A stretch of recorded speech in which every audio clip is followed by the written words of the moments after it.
I'm going to introduce you to my family. She is Maria del Carmen Garcia. She is my mom. She lives in Cartagena City. She likes the pool and going for a walk. She is very hardworking. She doesn't like music. She wears an orange sweater and a black lycra.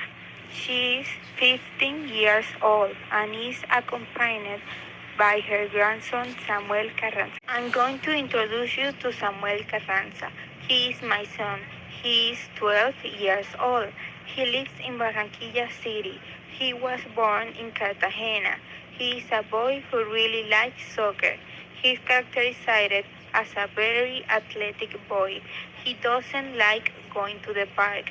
In this photo, he is wearing a Ringo Amaya school uniform.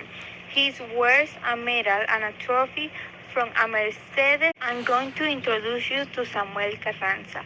He is my son. He is 12.